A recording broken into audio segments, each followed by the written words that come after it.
Hey head cracks, welcome back to my channel, or welcome to my YouTube channel. And today I'm doing a video essay on, you know it, you read the title, New Girl, my favorite show probably of all time. And I'm going to do one with Supernatural too, so stay tuned for that.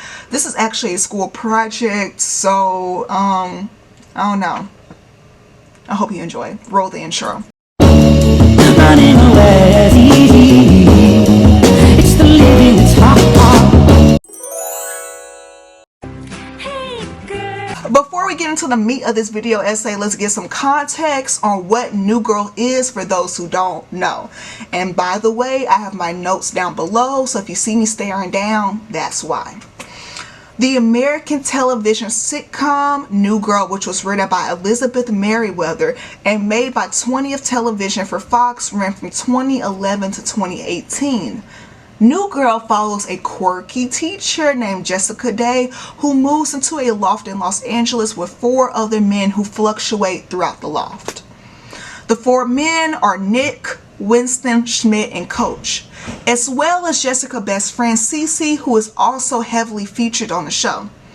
The characters who are in their early 30s battle with personal problems and job decisions in this comedy drama show. New Girl is different from other sitcoms because it's an ensemble, which means we follow the lives of a group of characters instead of just one. And the fact that New Girl is an ensemble is really crucial to why it's such a good show. But I digress. Now this brings me to the body of the essay video. Why does New Girl work? And it does work according to Rotten Tomatoes, award shows, social media, blogs, and fans alike. It took me a while to figure out this answer myself. And quite honestly, I'm still trying to figure it out. You can argue most comedies do work because it really resonates with a certain demographic. Except for you, Mulaney. What makes New Girl so appealing though, to my generation and adjacent, is because the show tells us it's okay not to have everything figured out. At times, it's even okay to have nothing figured out and let the ocean of life take you under their tides. Now, I know that sounds a little dramatic, but New Girl assures us as viewers that if we have nothing else in this world, we will always have the present. If we focus too much on the past or the future, it takes away the enjoyment of living life and all the good and bad that comes with it. Life isn't promised, as we've seen with Ferguson the cat. Because of life temporariness, it's comforting to see how the characters all have problems of their own, but they still move proactively no matter how dramatic a problem may seem.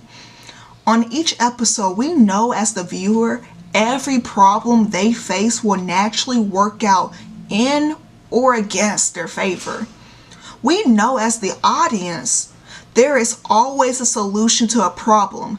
And if it's not a solution, there's at least a response. As we see with some characters completely shut down to obstacles, like Nick and Winston. On the other hand, others try to take problems head on, like Jess and Coach.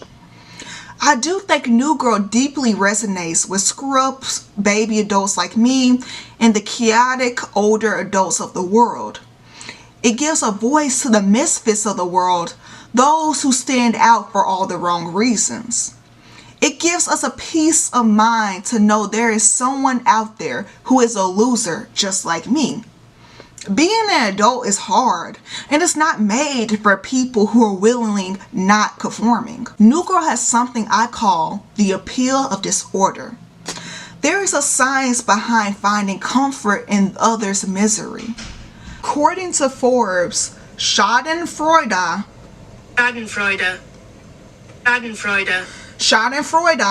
don't know how to say it, I'm sorry, is that jolt of pleasure we feel in others people's misfortune. Even when Schadenfreude feels a bit guilty or bad, it feels good. It is pleasure first and foremost. You may be thinking, that's horrible, it means spirited, but this emotion serves a vital purpose. Schadenfreude is one way we cope with the inadequacy of our own shortcomings. Witnessing someone else struggle improves our mood and reminds us that we are not alone. But Schadenfreude is also a crucial component of how we bond with each other in difficult situations. In fact, sometimes we invite people to feel Schadenfreude at our expense. Such as when we start a new job and tell a story to our coworkers about a disaster that happened to us that morning. We want people to laugh at our suffering so that they understand us less of a threat. While the appeal of disorder works in New Girl's favor, so many shows do the same exact thing. So what makes them different from the rest? To help me understand what I was missing, I took to my favorite source of untapped commentary, Rotten Tomatoes. So here are a few comments on the show. The show has an exceptional way of blending all the beautiful colors of characters into one smooth painting. Okay, I added a few words, but you get the gist. One of the most criminally underrated shows of all time. There isn't a bad character or a bad episode in the whole series. I strongly recommend this to anyone with a sense of humor and a desire to laugh a lot. It doesn't seem like it, but New Girl is one of the funniest and most original comedies around. It's not at all familiar or recycled, which is outstanding if you want to laugh at stories you haven't seen other shows repeat 50 million times. Also one of the most hilariously quotable shows. And I agree with everything these people said. New Girl is different. New Girl is new. What New Girl has going for it is modernization and accurate source material. The show focuses on real life problems of the younger generation, such as online dating, hookup culture, imposter syndrome, the economy, career plateaus, friendships, parents, mental health issues. The show is amazing. With dilemmas everyone can relate to in some capacity and characters that are just like ourselves or people we know, it's easy to see why New Girl is a fan favorite. New Girl's target audience is niche, which allows for other archetypes of characters to be made. To the untrained eye, it may seem like a bunch of goofballs who don't know how to be adults, but to the audience, it's just a reality TV show of our lives. The genius writing of New Girl offers a neurodivergent representation that is needed in Hollywood. As someone who falls on the autism spectrum, I identify myself in all the characters because of their irrational worries, domino effect actions, and inconsistent behaviors. Disclaimer, while I'm not a psychiatrist, and I'm not sure if the creator of the show has officially commented on the autistic coding of New Girl, I can confidently say that New Girl shows neurodivergent behavior in POC characters that are not explored in Eurocentric textbooks. From Winston's obsession with puzzles and ability to not understand social cues, to Nick's inability to focus on basically anything, to Jess' quirkiness and her constant masking to be liked, to Coach being quite emotional and self-centered, to Smith basically having OCD and a very unique vocabulary. A New Girl has characters with real depth and strong personalities that cannot be found anywhere else on TV. New Girl has a lot going for it when it comes to the story and characters, but what isn't talked about enough is the cast itself.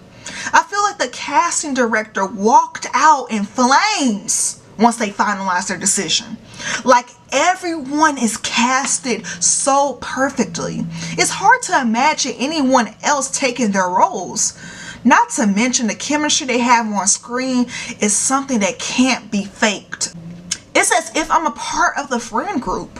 All the jars and weird games and inside jokes makes the ensemble feel authentic and gives them more development as characters. Additionally, we can attribute a lot of the authenticity to the single camera style cinematography that makes the audience feel as if they're in the loft with the characters. New Girl is not only shot from one single camera, but it also features no laugh tracks and is not filmed in front of a live audience like other sitcoms. Other shows with a similar setup include The Office, Modern Family, and Arrested Development. While I love all of these shows, New Girl is different from them. And for some reason, I just keep going back to New Girl. It's truly my greatest comfort show. It's time to close out the video. And I still don't have a true answer to the initial question of why New Girl works. It could be a number of factors and it's hard to pin it down, but maybe that's the point. It's okay not to know everything and make mistakes. It's okay to be okay with the unknown. We will never be omniscient or all-powerful, but we're not supposed to be. We're humans who are walking the earth in constant search of our purpose. Maybe our purpose is to just exist. What makes life worth living isn't the highs, but it's the lows. The lows are what make the highs high. Like yin and yang, both are needed to feel complete. The ending may be getting a bit too philosophical, but why not? New Girl makes us realize things about ourselves, others, and the world. New Girl shows us there is always light at the end of the tunnel, no matter how cliche that sounds. I will end this video with two quotes that I feel sums up the show. Achieving success is a challenge, but so is struggling. So you may as well choose success, by Rob Liano. I am not a successful adult. I don't eat vegetables or take care of myself. Nick Miller. I hope you enjoyed this video essay. I hope it gives you insight on why you love the show just as much as I do. If you don't love the show, I understand why. You're not the target audience. But if you're the target audience, we see each other. Comment down below what's your thoughts, what you think, and anything you want to add to it. With that being said, I hope you like, comment, subscribe. I hope you enjoyed the video. Okay, bye.